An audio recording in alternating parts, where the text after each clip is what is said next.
Hola a todos, ¿cómo están? Espero que estén muy bien. El día de hoy vamos a continuar revisando el concepto de las funciones, estos conceptos que dijimos que eran pues justamente avanzados sobre funciones y que nos permiten entender con mucho más detalle lo que estamos haciendo. Y el día de hoy toca revisar el concepto de lo que es la aplicación y composición de funciones que muy probablemente ya hayan estudiado en otros cursos. En particular, pues esto se relaciona directamente con el cálculo lambda. Entonces comenzaremos explicando lo que es la aplicación de funciones y justamente mostrando que hay una relación directa entre cómo funciona la aplicación en el cálculo lambda y cómo funciona directamente en Haskell, ¿no? Entonces es exactamente lo mismo, tiene la misma precedencia, tiene la misma asociatividad. Entonces, pues ya lo habíamos dicho en algún punto, ¿no? Que funcionan exactamente igual. Entonces vamos a utilizar como ejemplo esta definición de la función doble, ¿no? Esta función lo que hace es recibir un número entero, devuelve otro número entero y justamente lo que está haciendo como cálculo es recibir un argumento x y devolver la multiplicación de 2 por x como resultado, ¿no? Entonces es bastante útil entender esta idea de cómo está funcionando la asociatividad y la precedencia, y a lo mejor este ejemplo parece muy simple, pero sí es bastante útil para ejemplificarlo, ¿no? Entonces vamos a comenzar viendo este código, ¿no? Tenemos que calcular el doble de la suma de 2 con 3. Entonces una pregunta natural que resulta al ver esta expresión es ¿cuál debería ser el resultado de esta llamada? ¿No? O sea, tengo que aplicar primero doble a 2 y a eso sumarle 3, o tengo que aplicar primero, o más bien sumar primero 2 con 3 y a eso calcularle el doble, ¿no? Entonces son dos posibles valores. Sin embargo, como ya habíamos dicho en algún punto, la aplicación de funciones, al igual que en el cálculo lambda, tiene la mayor precedencia, ¿no? Entonces primero deberíamos de aplicar las funciones y después resolver cualquier otra operación, ¿no? Entonces en este caso, aunque tenemos una suma ahí, lo primero que tenemos que hacer es aplicar la función. Entonces primero aquí voy a aplicar doble con 2 y después tengo que sumarle 3, por lo tanto doble de 2 es 4, sumado con 3 nos da un bonito 7, ¿no? Y pasa lo mismo con esta llamada. ¿Qué deberíamos aplicar primero? Primero aplico doble con doble y después le paso el 2, o primero aplico doble con 2, ¿no? Y eso se lo paso a doble, ¿no? Entonces son dos posibles casos, ¿no? Pero pues también ya lo habíamos dicho, ¿no? La aplicación de funciones asocia a la izquierda. Entonces lo que nos está diciendo realmente la asociatividad es que si tenemos más de un operador, en este caso más de una aplicación de funciones, lo que tenemos que hacer es ir resolviendo las aplicaciones en el orden en el que van apareciendo. Eso es lo que nos dice asociar a la izquierda. Entonces supongamos que tenemos tres funciones, f, g y h, y las queremos aplicar todas de manera que al final se evalúe el argumento. Entonces primero tendríamos que evaluar f con g, después g con h y finalmente esa h con el argumento que nos interese.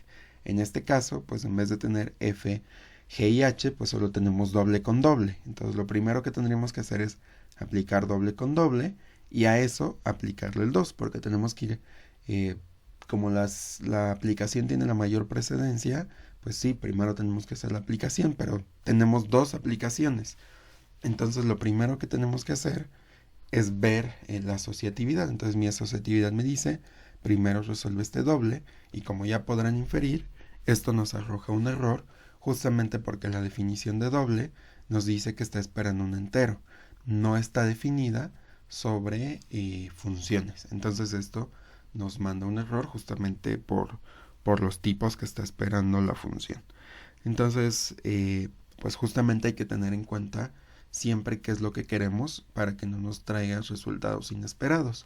No por el simple hecho de que la aplicación de funciones tenga la mayor precedencia, podemos omitir paréntesis a diestra y siniestra, ¿no? Sin tener en cuenta qué es lo que queremos, ¿no? Entonces aquí si por ejemplo quisiéramos calcular 2 más 3, pues tendremos que poner paréntesis y aquí otro paréntesis para calcular el doble de 2 y que a eso le saque el doble, ¿no? Y entonces los paréntesis pues sí son de gran utilidad, pero al mismo tiempo a veces pues hacen que el código sea muy poco legible porque tenemos que estar siguiendo los paréntesis y a veces pues si tenemos un par de paréntesis no hay realmente mucho problema, pero si tenemos cinco expresiones y cada una tiene paréntesis y se van anidando, pues la legibilidad se vuelve bastante horrible, ¿no? Entonces, sin embargo, a pesar de pues la presencia y asociatividad y el uso de paréntesis, Haskell provee una función muy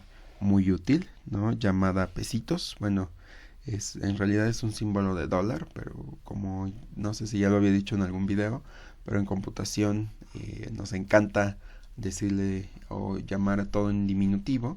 Entonces mucha gente le llama a esta función pesitos, ¿no? Entonces es una función, ¿no? Que pues también define una aplicación de funciones. Entonces uno aquí diría, pues ¿para qué quiero otro operador o otra función que haga exactamente lo mismo? Nada más le estoy cambiando el nombre y uno diría, pues es azúcar sintáctica.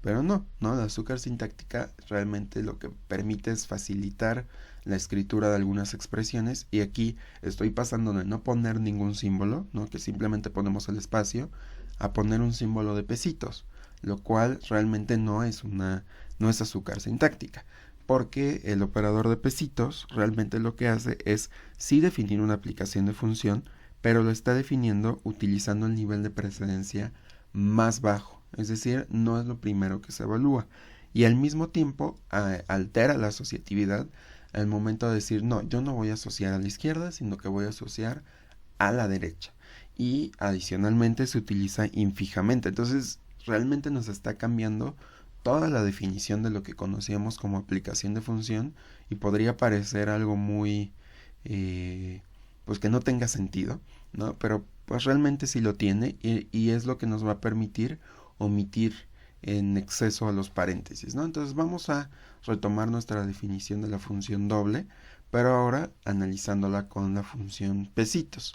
Entonces aquí en realidad antes teníamos un espacio, que era este, ¿no? Entonces entrábamos en la confusión de, primero aplico doble con 2 o primero hago 2 más 3. Entonces aquí como tenemos que doble tiene la menor precedencia, lo primero que se va a resolver es 2 más 3, ¿no? Entonces 2 más 3 pues nos da 5 y después aplicamos doble y nos da 10. Entonces aquí si se dan cuenta, evitamos estar encerrado entre paréntesis 2 más 3, ¿no? Y lo mismo ocurre en este caso. Lo primero que teníamos que hacer antes era doble con doble, pero eso ocurría porque la asociatividad era hacia la izquierda. Si hacemos la asociatividad a la derecha, pues ahora tengo que aplicar doble con 3, ¿no? Aquí como ya está evaluado el argumento no importa, entonces nos da 6 y el doble de 6 pues justamente es 12.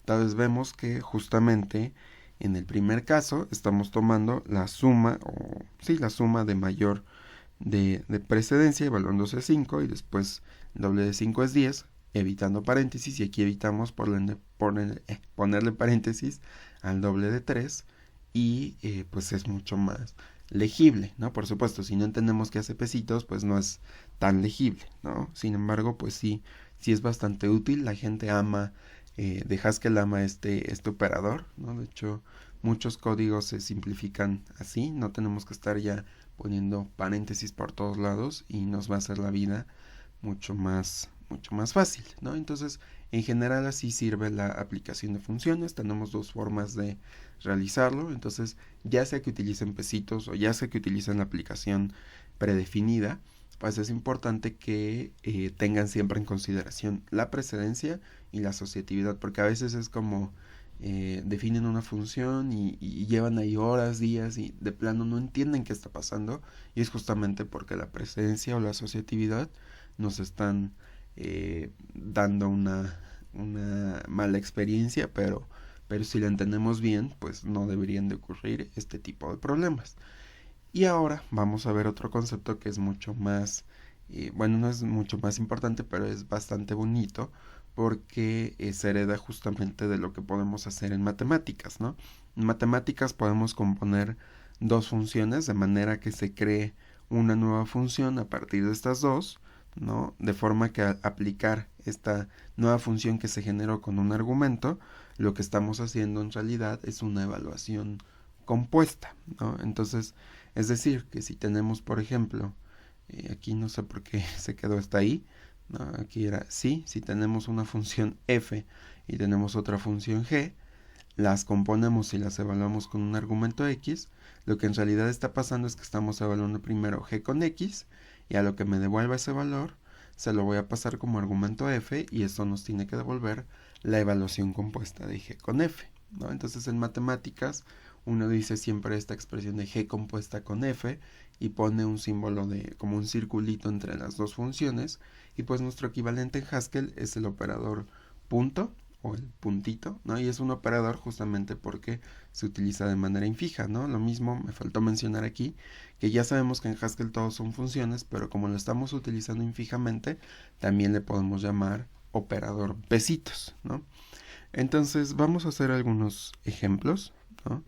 En particular vamos a analizar este problema donde pues tengo una lista de números y quiero hacerlos todos negativos. Entonces intuitivamente uno podría inferir que no podemos simplemente multiplicar todos por -1, que sería como una primera idea de solución, justamente porque si tengo números positivos, pues estos más bien si tengo números negativos, estos terminarían volviéndose positivos, ¿no? Entonces realmente lo que primero tenemos que hacer es, o una función que nos puede ayudar, es la función absoluto. Primero le calculo el absoluto a todos los elementos, esto me va a dejar a los números positivos, y después los volvemos negativos utilizando la función negate, ¿no?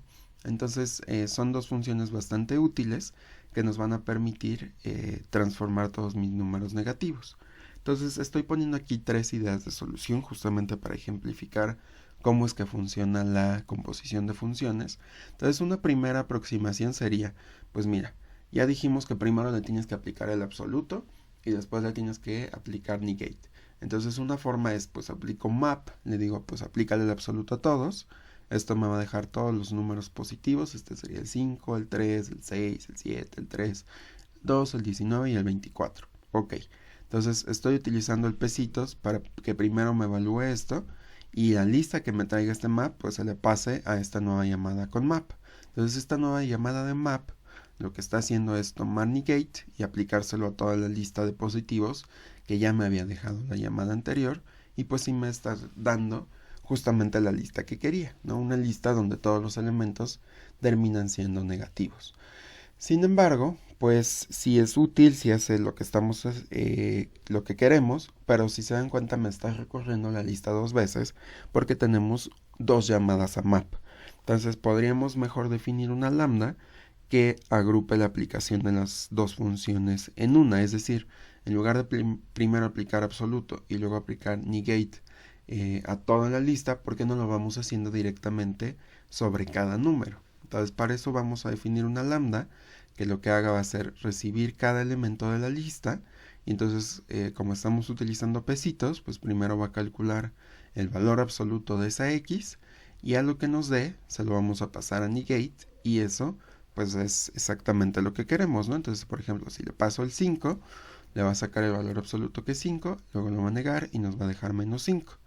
Si le paso el -3, le va a calcular el valor absoluto que es 3, luego lo va a negar y nos va a dejar el -3, y así sucesivamente con cada elemento de la lista. Y al final nos queda exactamente la misma lista. Estamos ya haciendo pues esta composición, o más bien este uso de primero absoluto y luego negate que teníamos en el map, pero haciéndolo en una única pasada, ¿no? Y realmente lo que estamos poniendo en esta lambda es la composición del valor absoluto con negate, ¿no? Nosotros habíamos dicho que si tenemos una función f y g, pues primero tenemos que evaluar g con x y después ese resultado se lo pasamos a f. Y es justamente lo que estamos haciendo. Estamos evaluando, supongamos que este es g, la estamos evaluando con x y después se la estamos pasando a f. Entonces si esto es realmente la composición de las funciones, pues ¿por qué no utilizamos mejor el operador punto? Entonces ponemos aquí la composición de absoluto con negate, ¿no? Y entonces aplicando un map, pues nos da exactamente el mismo resultado. Es mucho más corto, mucho más legible, ¿no? En el sentido de que tenemos que entender la composición, pero pues ya no tenemos que poner una lambda enorme, ya no tenemos que poner dos maps y es bastante útil, ¿no? Entonces, a partir de este concepto que acabamos de ver, que es la composición de funciones, resulta salir otro concepto bastante útil que viene justamente de esta idea de la composición y también de un poco de la currificación. Es más, viene de la combinación de estos dos conceptos y es lo que conocemos como estilo libre de puntos, ¿no? No sé si recuerdan que en el video donde veíamos currificación teníamos una función a la que le llamábamos compara 1729, ¿no? Entonces a esta función, ¿no? Lo que decíamos era, pues mira, podemos quitar el argumento x porque la currificación me va a generar una función que está esperando ese argumento, ¿no? Entonces, ¿cómo lo haríamos para aplicar esta misma idea en esta expresión quitando esta x, ¿no? Porque ya sabemos que la currificación nos puede ayudar omitiendo algunos argumentos, ¿no? Entonces uno diría, pues podemos hacer lo mismo en todos lados. Entonces digo, pues mira, quita la x de aquí, quítala de acá y listo, ya tienes, la currificación te va a ayudar, justamente porque max 50 va a quedarse esperando otro argumento. Y digo, bueno, va, tienes razón.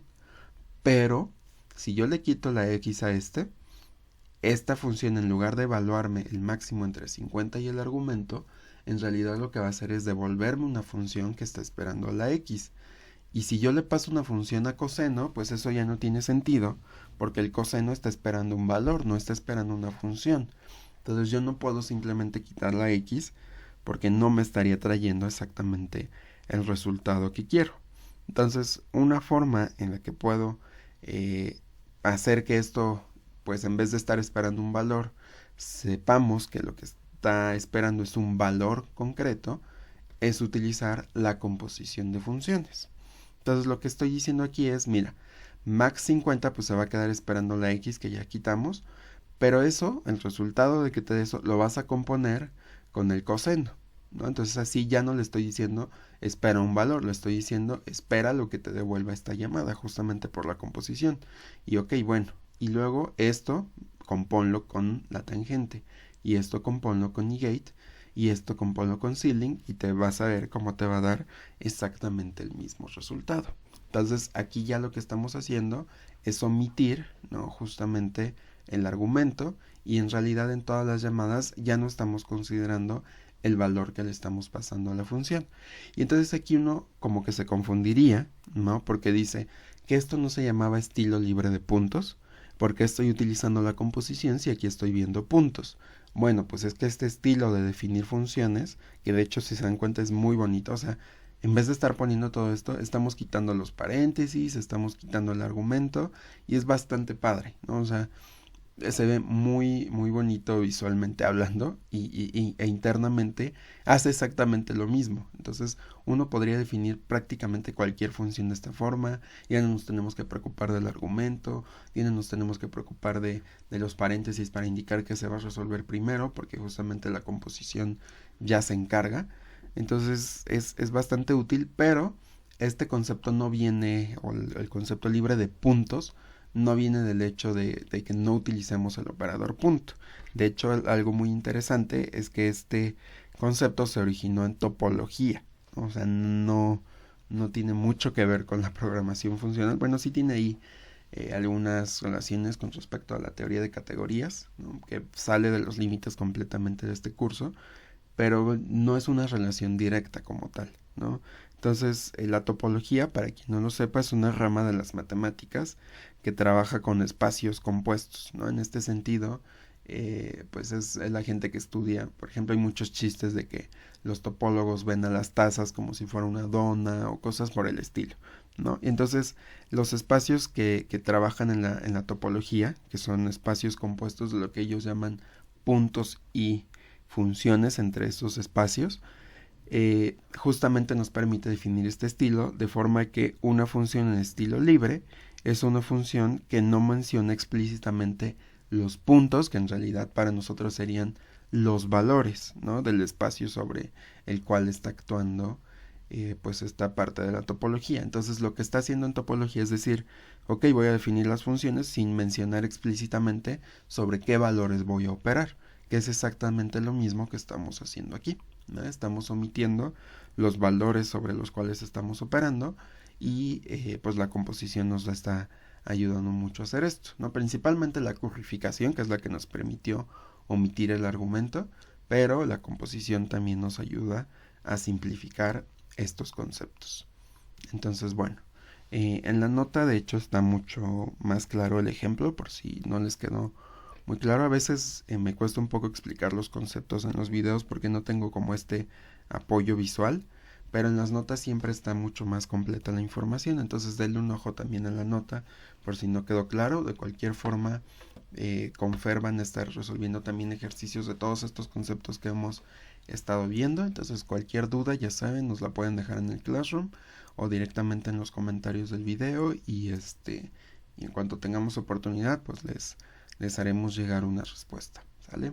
Entonces hasta aquí dejamos este tema de las funciones. Espero que les quede mucho más claro cómo funciona todo. Por supuesto pueden hacer ya cosas mucho más específicas. Esto nada más es lo básico para que ustedes se preparen para escribir programas un poquito más especializados, por decirlo de alguna forma, y continuaremos ya en las siguientes lecciones aplicando otros temas. En particular ahora vamos a platicar de la programación origami, entonces espero que haya quedado claro este concepto porque sí lo vamos a necesitar mucho cuando estemos platicando de origami. Entonces bueno, yo los veo en otro video, se cuidan, bye.